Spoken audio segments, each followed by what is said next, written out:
Guys, Mohan Bagan super ജയൻസിനെ സംബന്ധിച്ചിടത്തോളം കഴിഞ്ഞ സീസണിലൊക്കെ ആണെങ്കിൽ അവർ ഇന്ത്യൻ പ്ലേയേഴ്സിൻ്റെ കാര്യത്തിലൊക്കെ അറിയാമല്ലോ, ഭയങ്കര സൈനിങ്സ് ഒക്കെയാണ് നടത്തിയത്. അപ്പോൾ ഈ സീസണിൽ എന്താണ് വലിയൊരു അനക്കമൊന്നും കാണുന്നില്ലല്ലോ എന്ന് വിചാരിച്ചാണ് ഇരുന്നത്.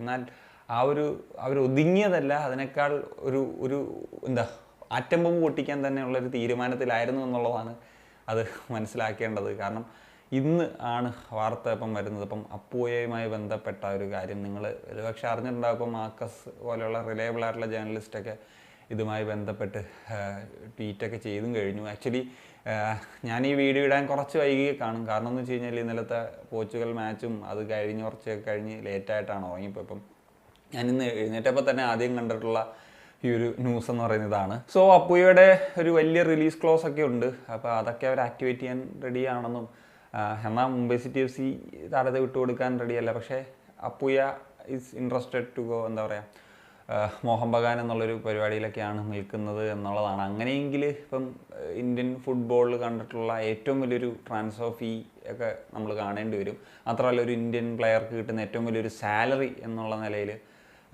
അതും നമുക്ക് ഈ ഒരു അപ്പൂയയുടെ കേസിലൊക്കെ കാണേണ്ടി വരും എന്നുള്ളതാണ് തോന്നുന്നത്. ഇപ്പോൾ ലാസ്റ്റ് സീസണിൽ ഓൾറെഡി അവർ അനിരുദ്ധ് താപ്പ പോലത്തെ താരത്തെയൊക്കെ ആ ഒരു സെയിം ഹോൾഡിംഗ് മിഡ്ഫീൽഡ് പൊസിഷനിലൊക്കെ എത്തിച്ചതാണ്. അതും വലിയ ഫീയും അല്ലെങ്കിൽ വലിയ സാലറി കൊടുത്തിട്ടാണ്. ഓൾറെഡി അവർക്ക് ദീപക് താങ്കിരി, അഭിഷേക് സൂര്യവംശി, ഗ്ലാൻ മാറ്റസ് അങ്ങനെയൊക്കെ കുറേ പ്ലേയേഴ്സ് ആ ഒരു പൊസിഷൻസിൽ അവർക്കുണ്ട്. എന്താണെങ്കിലും അവിടെ ഒപ്പം കളിക്കുന്നൊരു വിദേശ താരമായിരിക്കും. അപ്പോൾ ആ ഒരു സ്പോട്ടിലേക്ക് വേണ്ടിയാണ് വീണ്ടും ഒരു വലിയ ഹ്യൂജ് സ്പെൻഡിങ് മോഹൻ ബഗാൻ നടത്തുന്നത് എന്നുള്ളതാണ് ഇതിലെ ഏറ്റവും പ്രധാനപ്പെട്ടൊരു കാര്യം.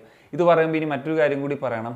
ഇത് നടന്നു കഴിഞ്ഞാൽ ഒരുപക്ഷെ ജിക്സന്റെ ട്രാൻസ്ഫറും അതിനും ഒരു തീരുമാനമാകുമെന്നുള്ളതാണ്. നിലവിൽ അറിയാലോ KBFC പ്ലെയറാണ്. അപ്പം ജിക്സൺ ഈ വർഷം കൂടിയേ കോൺട്രാക്റ്റ്, അതായത് 2025 വരെ കോൺട്രാക്റ്റ് ഉള്ളൂ. അപ്പോൾ നിലവിൽ സാഹചര്യത്തിൽ എക്സ്റ്റെൻഡ് ചെയ്തില്ല എങ്കിൽ ഉറപ്പായിട്ടും കേരള ബ്ലാസ്റ്റേഴ്സ് ഈ സീസണിൽ വിൽക്കാനുള്ള എല്ലാ സാധ്യതകളും കാണുന്നുണ്ട്. 2-3 ക്ലബ്സൊക്കെ ഇൻട്രസ്റ്റഡ് ആണെന്നുള്ള തരത്തിലൊക്കെ മാർക്കസും പറയുന്നുണ്ട്. സോ മേ ബി ഇതിപ്പം മോഹൻ ബഗാനിലേക്ക് മുംബൈയിൽ നിന്ന് അപ്പൂയ പോയി കഴിഞ്ഞാൽ മുംബൈ ആയിരിക്കും ഒരു ടോപ്പ് കാൻഡിഡേറ്റ് ആയിട്ട് വരാനുള്ള എല്ലാ സാധ്യതകളും സാഹചര്യങ്ങളും ഉള്ളത് എന്നുള്ളതാണ്.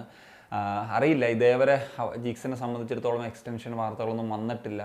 സ്റ്റിൽ ഇപ്പോൾ ഇനിയും എക്സ്റ്റെൻഡ് ചെയ്തില്ല എങ്കിൽ അതായിരിക്കും സംഭവിക്കാൻ പോകും. എന്താണെങ്കിലും അടുത്ത വർഷം ബ്ലാസ്റ്റേഴ്സ് താരത്തെ ഒരു ഫ്രീ ഏജൻ്റായിട്ടൊന്നും വിൽക്കാൻ റെഡിയാകില്ല. കാരണം നാഷണൽ ടീമിൽ കളിക്കുന്ന ഒരു ഫസ്റ്റ് ചോയ്സ് DM എന്ന ലെവലിൽ തന്നെ കളിക്കുന്ന ഒരു പ്ലെയറാണ്. അങ്ങനെ ഒരു സാഹചര്യം ഉണ്ടെങ്കിൽ ഈ സീസണിൽ തന്നെ വിൽക്കാനാണ് സാധ്യതകളുള്ളത്. പിന്നെ ബ്ലാസ്റ്റേഴ്സ് ഇത്തവണ ഒരു ഫോറിൻ DM എന്നൊക്കെയുള്ള വാർത്തകളൊക്കെ വരുന്നുണ്ട്. കോച്ച് അങ്ങനത്തെ ഒരു താരത്തെ എത്തിക്കാൻ ഇൻട്രസ്റ്റ് ആണെന്ന്. അപ്പം ഇതൊക്കെ കൂട്ടി വായിക്കുന്നൊരു സമയത്ത് ജിക്സൺ പോകാനുള്ള സാധ്യതകൾ കാണുന്നു എന്നുള്ളതാണ്.